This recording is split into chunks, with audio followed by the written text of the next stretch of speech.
大家好，有一个女作曲家中奖了。女作曲家有吗？有，女作曲家有好几位很棒的，他们曲子也写得很好听。你们如果知道的话，或者想听的话，你们可以给我留言，我以后要慢慢跟你们介绍。我说的是那位是，也是跟肖邦一样是波兰人，他比肖邦晚大概24年，等于是肖邦的下一代。他出生地离肖邦的故乡也很近，大概离华沙都可能有100公里左右，所以两个地方之间，我们开车大概1个半小时到2个小时就到了。那时候要坐马车，也许5天到1个礼拜才会到。他叫巴达舍夫斯卡，名字叫 Tekla， 有没有印象？其实我以前也没听过，他的曲子我以前也不知道，我在台湾第一次听到。他在欧洲，他写那个曲子一下子很有名，非常有名，大概100年来大家都知道这个曲子，后来就慢慢忘记了，慢慢没有注意到。那曲子跟环保有关系，那我弹一段给你们听听看。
这个曲名叫《少女的祈祷》，当然这个名字大家都幻想会很丰富，还有就是说那个主题往上爬，好像很跨一大步，好像那种高兴的跳起来的那种感觉。普通一个旋律有8度的范围。但是他说2个8度半，甚至快到3个8度，所以这个很不简单，很少有这种旋律。所以大家都听到都有一种快乐感觉。那少女的祈祷，你说祈祷跟祈祷有什么关系？它可能是说我们拜神啊，我们希望那个烟这样往上飘，好像老天爷有接受。那还有就是说，我们可以当做这个8度练习啊。这个曲子，第一好听，第二也很有用。8度怎么练习？要注意2点。第一个就是说，尽量在黑键上用第4指。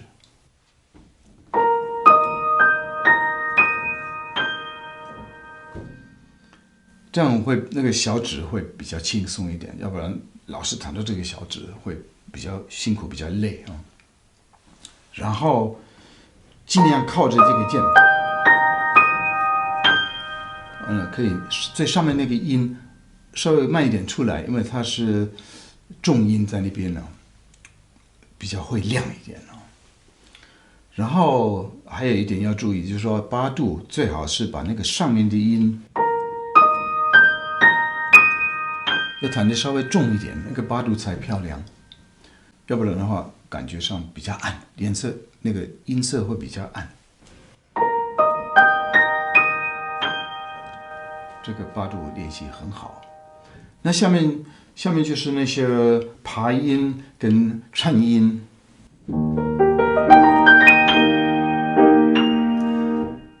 你想唱那个爬音，也不要这个速度从头就开始有一个比较快的，你就慢慢加快。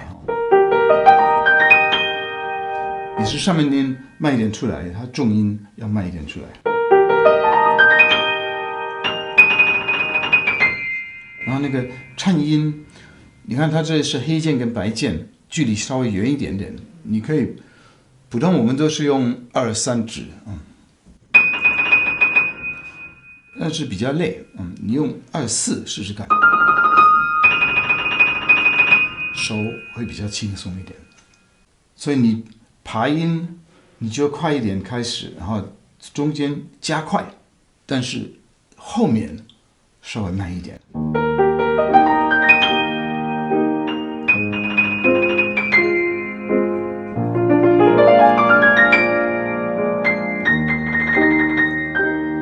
这样效果会比较好一点。然后注意一点，那个手腕不要弯，不要这样弯最好这样直直的，这样会比较均匀。然后是用那个手臂这样有点推上去。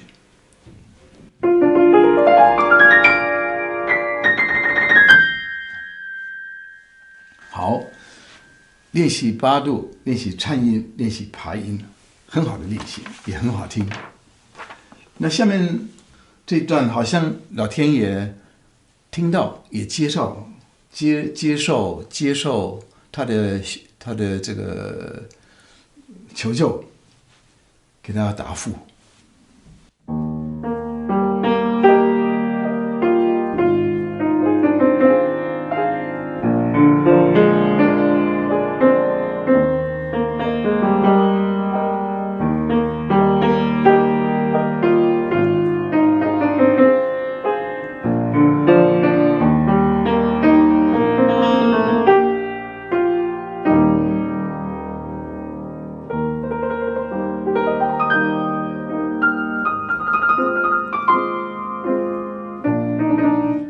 有没有立刻想到这个小女孩子啊？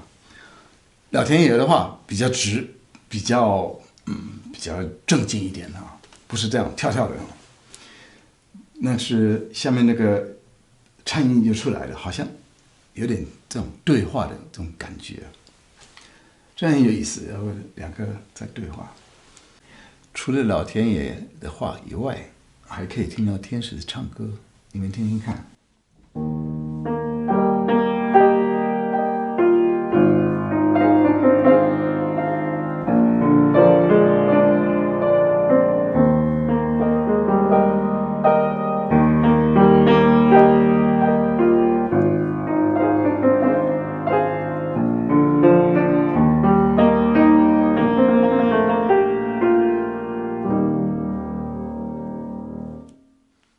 中间有几段给它省略，因为有点大同小异，差不多就是这个样子啊。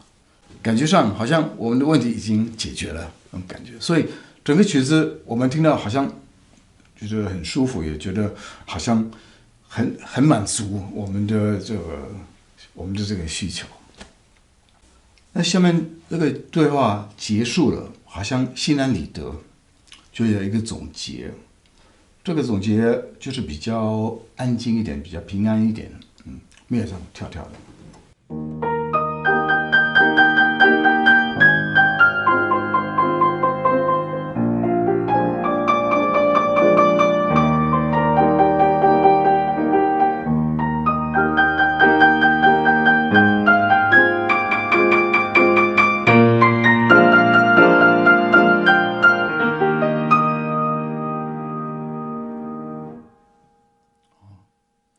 这个曲子弹起来很有意思，这个技术也很有帮助。我觉得垃圾车配上这种音乐很好，这个想法很好。